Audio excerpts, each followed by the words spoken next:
carta de Paulo aos Colossenses, capítulo 2. Mas antes que você venha ler, antes que nós venhamos a ler, eu daria a esse culto o tema de escrito de dívida. E você vai entender por que eu mudei. E na verdade eu quero declarar que esse culto ele tem como tema hoje cancelamento da dívida. Amém? Amém. Ao invés de escrito, um cancelamento. Meu irmão, minha irmã, existem situações às vezes na vida que nós passamos e estamos sujeitos a isso, e que nós somos levados a uma condição de sufoco. Vou usar, por exemplo, a vida financeira. Existem pessoas que muitas das vezes elas adquirem para si uma dívida tal qual tira a paz dela. Sabe, o nome dela chega a ser apontado nos órgãos de controle de crédito, Serasa, SPC. E isso muitas das vezes faz com que a pessoa ela perca a paz, porque uma dívida, ela por si própria já é um nome ruim, né? Quando fala, você tem uma dívida, ai meu Deus, aí o telefone toca, será que são os meus credores me ligando? Tem pessoas que elas adquirem uma dívida e elas colocam como garantia de pagamento suas casas, seus carros. E muitas das vezes quando a credora, ela, sabe, meu irmão, minha irmã, ela executa a dívida, a pessoa perde casa, a pessoa perde carro por conta de dívida. Então veja que o termo dívida, ele traz uma sensação ruim. Claro que uma coisa é ter compromissos, outra coisa é ter dívida. Dívida é aquilo que já venceu, é aquilo que eu não tive condições de sanar, aquilo que fisicamente e financeiramente falando me fugiu ao controle. E muitas das vezes a pessoa ela entra numa dívida, adquire uma outra dívida, adquire uma outra dívida, e aquilo vai virando uma bola de neve, a ponto dela não conseguir sanar mais a dívida. E o que acontece olhando o mundo físico? O nome dessa pessoa fica sujo na praça, não é assim que fala? Está com o nome sujo na praça, está lá, foi incluído no Serasa, no SPC, e isso faz com que a pessoa ela tenha uma limitação de crédito. Isso faz com que o comércio muitas das vezes limite o crédito dela, ainda mais hoje com o controle de ponto, né? Com todas as dinâmicas que tem de controle de pontuação, de score, como dizem, né? Seu score está baixo, por isso o seu financiamento não foi aprovado. Então veja que isso traz um desconforto à pessoa, porque é ruim você ir num lugar e não conseguir um crédito por conta do seu histórico. Mas meu irmão, minha irmã, tudo isso é passageiro. Não estou dizendo isso daqui para incriminar ou para... Não, creia, se você está nessa situação, creia que Deus vai te abençoar. Amém. Eu quero dizer isso já, porque em nome de Jesus, Deus vai enviar o socorro na tua vida. Amém. Eu sei o que é passar isso, de não conseguir comprar algo básico, porque estava com o nome todo. Então Deus vai te abençoar. Em nome de Jesus, receba essa palavra desde já. Agora voltemos aqui ao tema central desse culto. O que Jesus fez? O que Deus fez por nós enviando Jesus? Foi para que Ele pagasse uma dívida pela qual nós não teríamos condições de pagar. Você estava em débito com Deus, eu estava em débito com Deus. E por mais que nós viéssemos a fazer boas obras, praticar a caridade, por mais que nós viéssemos a fazer tantas coisas, nós seríamos incapazes de pagarmos a nossa dívida com Deus. O que trouxe essa dívida, pastor? O pecado. O pecado nos trouxe uma dívida tão grande, um fardo tão pesado, que nós por si mesmos não seríamos capazes de pagá-la. Mas trago-vos uma boa notícia. Jesus ele veio para te dar um bom nome. Amém. Assim como no mundo dos negócios, bom nome é tudo, no reino de Deus, o bom nome também é tudo. E quem nos deu esse bom nome? A nossa própria força, o nosso mérito? Não. Foi o nosso Senhor Jesus Cristo. Por isso eu quero dizer que nós tivemos a nossa dívida paga por Deus. Imagina, né? Aí só voltando rapidinho, a pessoa que tinha uma dívida impagável, e do nada, claro, um milagre de Deus, acontece um milagre, e de repente aquela dívida que era impagável, aí a empresa liga para ela e fala: olha, foi renegociado e você vai pagar apenas 5% da sua dívida. Imagina só, 95% de desconto. Você fica como? Feliz. Você fala, aquilo que era impagável agora não é tão impagável. Eu vou conseguir dar uma esforçada e pagar. Agora imagina Jesus Cristo pagar 100% da sua dívida. Fala assim, sabe o que você devia? Que você ia perder casa, que você ia perder bens, que você ia perder principalmente a vida eterna. Está quitadinho. Só toma posse aqui, ó. Tá pagadinho, tá tudo pago. Tá pagadinho. Toma posse aqui, ó. De mão? Não tanto, né? Porque Jesus fez a parte dele para que nós fizéssemos a nossa. Tudo há um preço. O preço que ele pagou, eu e você não poderia pagar. Agora ele tem um preço que a gente pode pagar. E olha o que Paulo fala aos Colossenses, no capítulo 2, no versículo 8, onde ele começa já a mensagem à igreja de Colossos dizendo: cuidado. Sempre, meu irmão, minha irmã, rapidinho, sempre que nós, sabe, quando nós lemos a palavra cuidado, quando você está dirigindo, quando você está, sabe, em algum lugar que tem uma placa cuidado, você redobra a atenção, porque a nossa mente, ela automaticamente já entende que aquele sinal de cuidado é perigo. Então veja como Paulo começa esse versículo 8, a igreja de Colossos: cuidado que ninguém vos venha a enredar com sua filosofia e vãs sutilezas, conforme a tradição dos homens, conforme os rudimentos do mundo, e não segundo a Cristo. Eu preciso que você faça pequenas pausas, por favor, mas veja o que esse versículo 8 já nos traz, uma palavra de advertência. Tome cuidado para que você não seja enredado. O que é enredar? É ser colocado. Cuidado para você não encaminhar, para você não entrar em caminhos que tenham filosofias e vãs sutilezas. Sabe, meu irmão, minha irmã, você sabe que a palavra filosofia é uma palavra que traz a busca do conhecimento. Filosofia em si não é problema. Você vai entender porque Paulo está falando de filosofia e vã sutileza, porque a busca de sabedoria é ruim, não é? Mas depende por que você está buscando o que você está buscando. Quando a palavra não é mais suficiente, a pessoa começa a enredar, entrar em locais para complementar uma falta que ela tem e que ela não está buscando onde deveria buscar, que é na palavra. Isso. Então ele está dizendo: olha, cuidado, porque nem tudo tem resposta. A filosofia, os estudiosos, você veja que alguém, para ser carimbado como um filósofo da história, como Platão e tantos outros, precisam ter um feito, um legado.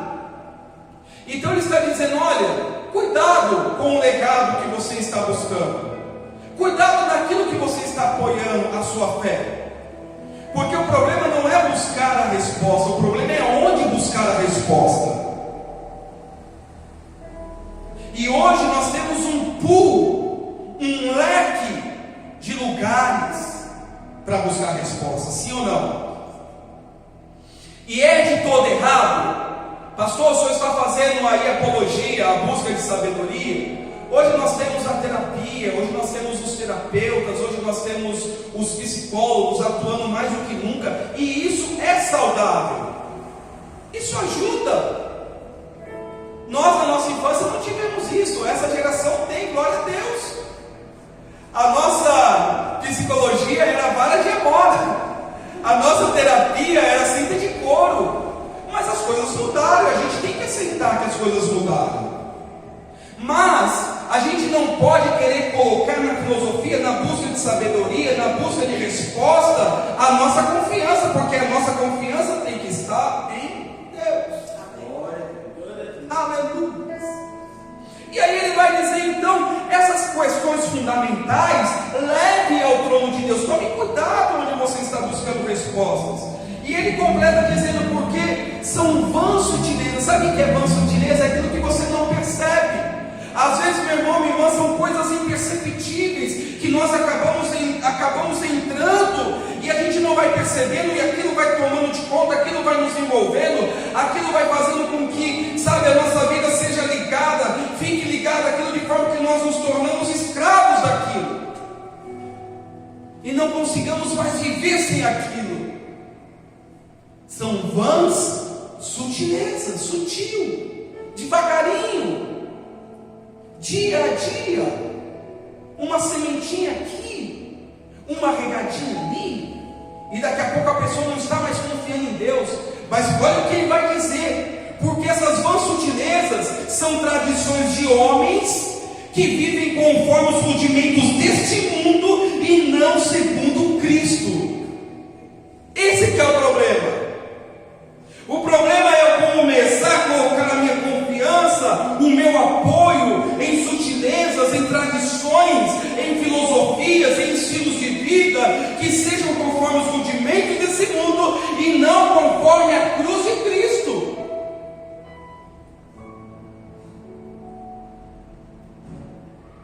Tudo que me pode ajudar é bem-vindo, mas o que me ajuda de verdade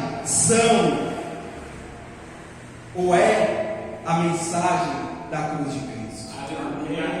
E quando ele fala sobre isso, é para que nós também não venhamos viver um legalismo espiritual.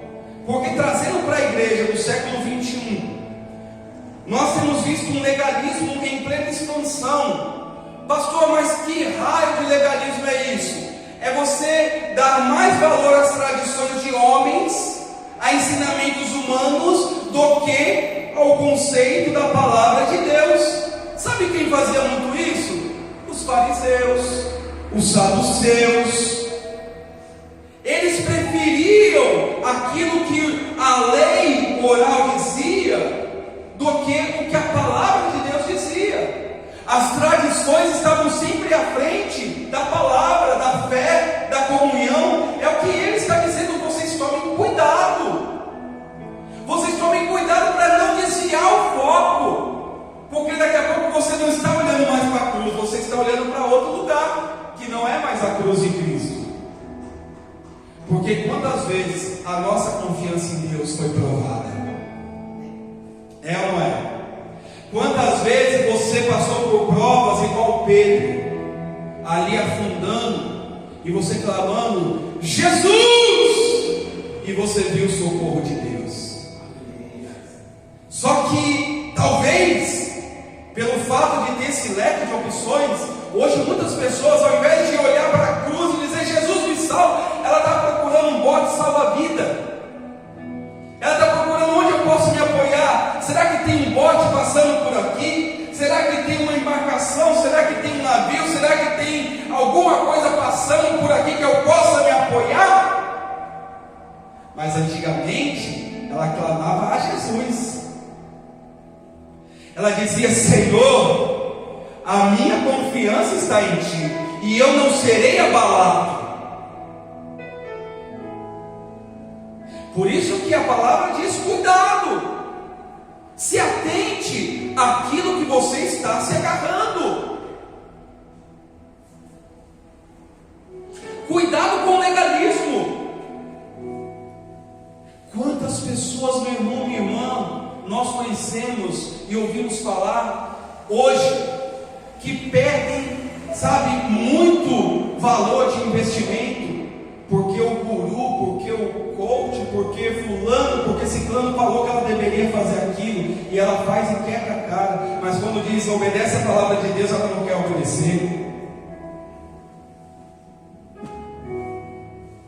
Tem formas mais fáceis de chegar onde você quer, não precisa sacrificar. Pronto, deixou de olhar a palavra. É isso que ele está dizendo. Se estão te oferecendo um caminho mais fácil, que não seja o de negar a sua vontade, de buscar a Cristo como deve ser buscado, então você está em perigo de vida. Você está com a sua vida espiritual perigando. Então, meu irmão, minha irmã, isso é uma palavra para que nós venhamos entender que a nossa confiança, ela precisa estar em Deus. E ele continua no verso 9 dizendo: porquanto nele, Cristo, habita corporalmente toda a plenitude da divindade. Olha, sabe o que ele quer dizer nesse versículo 9? Cristo é tudo, toda a plenitude, tudo que nós venhamos a precisar está em Cristo. Nele, corporalmente, habita toda a plenitude da divindade. Glória a Deus. Isso quando nós declaramos que Cristo é o centro de tudo, quando nós declaramos que Cristo é suficiente para nós. Repito e digo, não que você não possa buscar ajuda, mas saiba que a sua ajuda principal, quem pagou aquilo que você não poderia pagar, foi Cristo. Foi Ele. E nele nós somos aperfeiçoados. E como se aperfeiçoa alguma coisa? Provando aquela coisa. Como se faz algum objeto, alguma máquina, alguma coisa do tipo? Como que ela é aperfeiçoada? Primeiro se lança um protótipo. Aquilo é homologado, aquilo é testado, aquilo falha, aquilo quebra, queima, esquenta, e aí muda uma pecinha. Não, é essa porquinha aqui que está no lugar errado, tira daqui e põe aqui. Até que chega o momento que aquela máquina, aquela coisa está plena, é plena para usar, pode se vender, porque está aprovado, agora é plena. Como que nós, como servos de Cristo, chegamos a uma plenitude com Cristo? Sendo provados. A prova é inerente à vida cristã, goste nós ou não, gostemos ou não, a prova ela é necessária. E por que eu digo que a prova é necessária? Porque sem prova a gente não muda o nosso comportamento. É a prova que faz com que nós venhamos entender aquilo que está falho e venhamos buscar um conserto. É o que Deus falou para o povo de Israel: vocês foram para o deserto para ver o que estava nos vossos corações. A prova revela aquilo que está dentro de nós. E quando nós somos provados, nós somos aprovados, então nós buscamos e alcançamos uma plenitude em Cristo Jesus. Quantos estão entendendo até agora, igreja? E no verso 10 ele vai dizer: também nele, Cristo, está vendo? Vocês estão aperfeiçoados. Por quê? Porque Ele é o cabeça de todo principado e potestade. Cristo é o cabeça de tudo. Quando Paulo fala principado e potestade, ele está falando a poderes, ele está falando a hierarquias. Cristo é o cabeça tanto no mundo físico como no mundo espiritual. Ele é o cabeça. E se Ele é o cabeça e eu sou o corpo, porque eu sou igreja, então eu sou guiado pela... Olha só, não é assim na sua vida? Quando a cabeça está boa, tudo. Quando a cabeça está ruim, não é assim? Quando a cabeça está confusa, está cheia de minhoca, dá para fazer uma pescaria ali. O que mais tem é minhoca. Se jogar peixe, os peixes se esbaldam, fica gordinho. Quando a cabeça está em parafusos, nós ficamos perdidos. É atitude errada em cima de atitude errada. cabeça está bem, está em dia, você para e fala, poxa, eu estou bem, a minha cabeça, o meu psicológico está bem, pronto, é o psicológico. Por isso que eu estou falando, não estou sendo aqui, sabe, em casa eu tive situações dessas, não tenho vergonha, e apoiei, falei para minha tchutchuquinha, vai, pai te apoia, pago, busca, não tem problema, eu sou o pastor dela, mas ela precisou de ajuda, mas eu falo, vai, não estou expondo, amém, meu amorzinho, mas apoiei, pode buscar, não tem problema. Mas não se esqueça de que o principal fator para você estar bem e sair de uma situação complicada é Jesus Cristo sendo o cabeça. É Ele estando no controle de tudo, porque Ele é o cabeça de tudo. E se eu sou corpo, eu vou falar cabeça, para onde você mandar eu vou. Agora imagina a sua cabeça te mandando para um lugar e o corpo do outro. Já viu aquele desenho do Pica-Pau? A cabeça vai pular do corpo do outro. Imagina a cabeça mandando vai para cá e o corpo querendo ir para lá. Aí você está dirigindo, fala, olha, aqui no Brasil a gente dirige do lado direito, né? No Reino Unido é do lado esquerdo, para quem vai. Agora imagina você indo do lado direito, né? A cabeça falando, se mantenha do lado direito, que é a tua mão. Aí o corpo falando, não, eu vou para a faixa da esquerda. Vai dar ruim, vai bater. Mas é isso que acontece. Quando a gente não deixa a cabeça, que é Cristo, guiar, o corpo padece. Já diz o ditado, cabeça não pensa, corpo padece, é verdadeiro. Porque o cabeça é Cristo e o corpo somos nós. Se o corpo quer fazer do jeito dele, quer ir para onde ele quer, vai sofrer, vai padecer, igreja. Por isso que eu digo, é a prova que nos aperfeiçoa. Porque quando a gente está sofrendo, a gente está enfermo na alma, no coração, a gente para pensar e fala, poxa, por que eu estou nisso? O que eu posso fazer para mudar isso? Claro que nem tudo tem uma resposta, mas Cristo é a resposta para tudo. E Ele revela para nós o que nós precisamos entender. E aí é uma mudança, por isso que a Bíblia fala sobre conversão. Conversão é isso. É ao invés de um corpo ir para um lado, a cabeça para o outro, os dois vão para o mesmo lado. Isso é conversão. Imagina, sinistro, né? A mula sem cabeça. O corpo vai para um lado, a cabeça sei lá onde está perdida, está no mundo da lua. E é verdade, meu irmão, às vezes a nossa cabeça fica no mundo da lua, porque Cristo não está sendo cabeça. Aí tudo começa a ficar conturbado.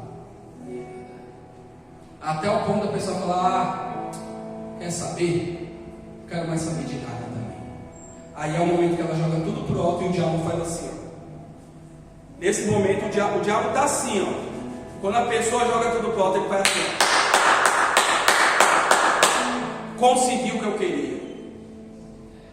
É isso que ele quer, que a sua cabeça fique perdida. Mas vamos lá, ele continua dizendo no 11: nele também fossem circuncidados, não por intermédio de mãos humanas, mas no despojamento do corpo da carne, que é a circuncisão de Cristo, aleluia, tendo sido sepultados juntamente com Ele no batismo, no qual igualmente fostes ressuscitados mediante a fé no poder de Deus, que o ressuscitou dentre os mortos. E vós outros que estáveis mortos pelas vossas transgressões e pela incircuncisão da vossa carne, vos deu vida juntamente com Ele, perdoando todos os nossos delitos. Olha para mim, por favor, meu irmão, meu irmão. Olha a sequência que Paulo ele emenda aqui para falar sobre esse tema. A gente estava sendo um incircunciso no coração. Ele está dizendo exatamente sobre o legalismo, porque para o povo judeu o que valia era o que o homem estava vendo, era o que estava assinado, era o que estava, sabe, documentado diante das pessoas. E quando a gente dá mais atenção para o que os outros pensam de nós do que Deus pensa, a gente também se perde. Entenda uma você pode ser a pessoa procurar ser a pessoa mais perfeita, mais justa, mais bondosa, nunca será suficiente. Nunca. Sempre vai ter alguém indignado contra você. Sempre vai ter alguém falando mal de você. A sua orelha esquerda sempre vai queimar. Pastor, crendice. Estou brincando, meu irmão. A minha queima às vezes, fala. Aí queima a direita, aí queima a esquerda, aí fica assim, ó. Agora tem alguém falando bem. Não, agora tem alguém falando mal. Opa, as duas queimando. Acho que tem um falando bem e outro falando mal. Um está protegendo, outro está metendo a madeira.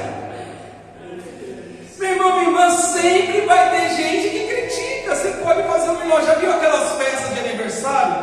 A pessoa vai num sítio, a pessoa alugou um sítio, fez um churrascão, um bolo de primeira, docinhos de primeira, cajuzinho, beijinho, brigadeiro, tudo bonitinho. Aí a pessoa olha e fala: essa toalha aqui não está legal. Gente, a toalha, olha o contexto todo. Que festa maravilhosa. Você está olhando para a toalha de renda, essa renda não ficou legal. Ela podia ter uma estrelinha a mais ali. Horas! É verdade. Come, leva a marmitinha e ainda fala. Isso! Aí prepara o marmitão, aí ela fala: trouxe pouco.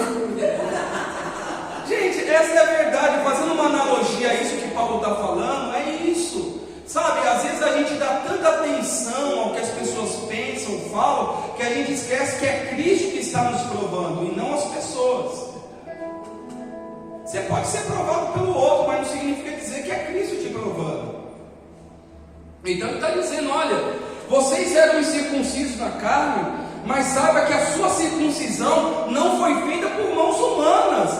Não foi o homem que te tirou lá das trevas quando você estava perdido.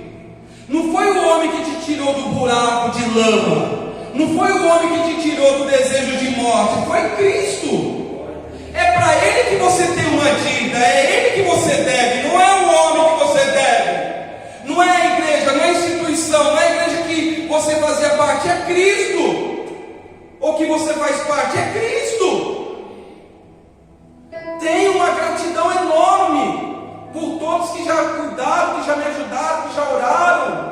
Mas é Cristo que é o digno de glória. Nós somos apenas instrumentos da mão dele.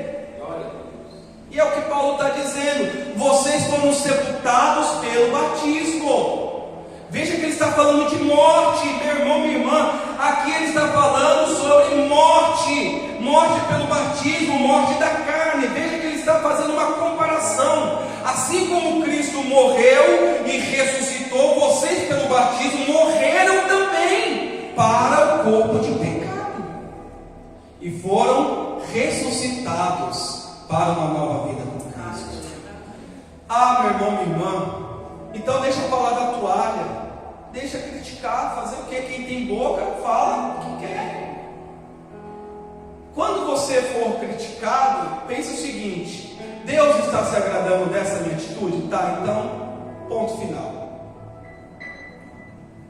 Não dá. Fazer o quê? Às vezes a gente quer mudar as pessoas, mas a gente não muda ninguém. Quem muda é Cristo, quando a pessoa deixa.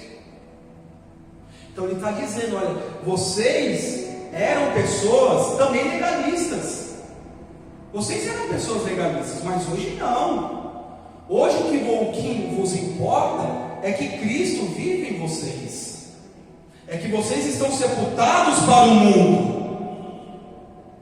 E aqui vem o auge dessa palavra no versículo 14, igreja. Olha só: tendo cancelado o escrito de dívida que era contra nós e que constava de ordenanças, o qual nos era prejudicial, removeu-o inteiramente, encravando na cruz, e despojando os principados e potestades, publicamente os expôs ao desprezo, triunfando deles na cruz.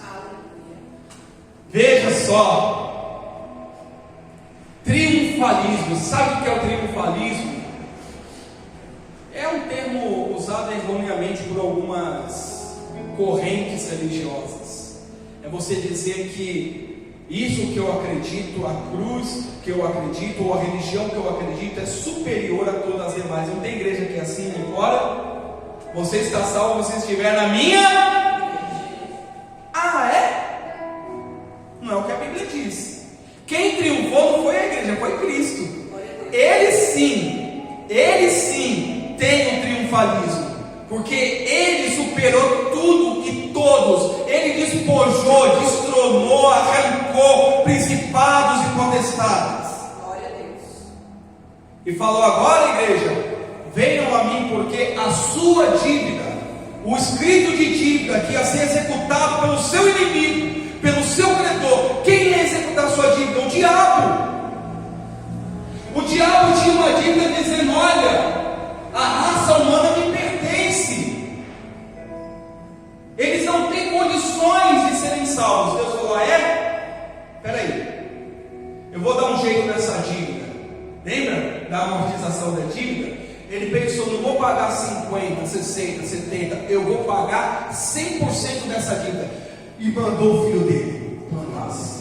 E quando Jesus ele chega, ele triunfa sobre o mal, e ele ressuscita e fala: agora sim a sua dívida está paga. Agora você tem um bom nome, agora você é um cristão, você é uma cristã, você tem um bom nome. Ei, meu irmão, minha irmã, nós temos um bom nome. Você é chamado de cristão, de cristã, às vezes de forma de chacota, de crente. Que me chame de crente, eu sou crente mesmo. Sou crentão, glória a Deus, aleluia. E não fica falando muito não, que eu falo em línguas aqui agora. Sou crentão mesmo, na unção do Espírito.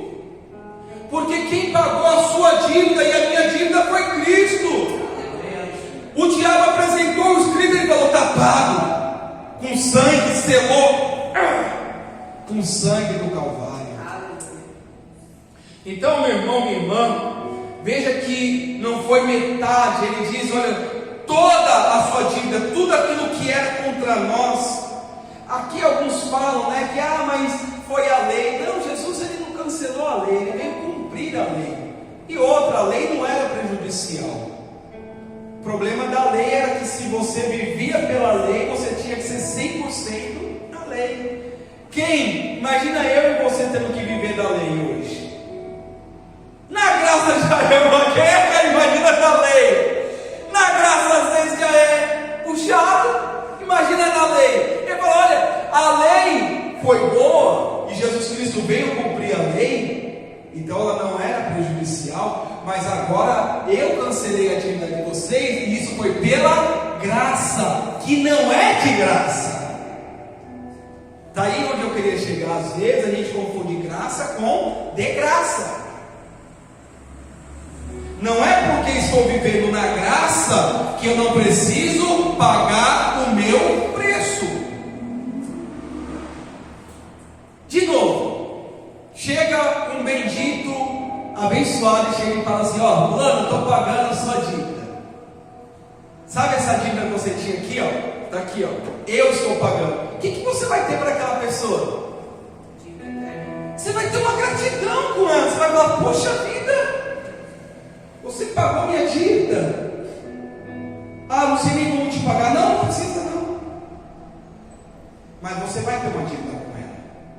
Você vai ter, sabe, aquele sentimento de: poxa, essa pessoa me ajudou. Ela é digna, sabe, da minha gratidão. Agora imagina, Cristo vem e paga 100% da dívida, e muitos acham que também não precisa fazer nada não. Jesus já pagou. Claro que precisa. Ele falou: vocês foram mortos no batismo, e morte gera dor, assim como o nascimento também gera dor. Está vendo a analogia? Tanto morrer para a carne dói, como nascer do Espírito também dói. Porque você às vezes vai nascer do Espírito em meio à prova, no deserto, como dizem aí, no perrengue, mas Deus vai vir com providência e vai te dar água e vai te dar refrigério. Então, meu querido e minha querida irmã, eu quero terminar essa palavra dizendo que a tua dívida, o teu escrito, ele foi cancelado.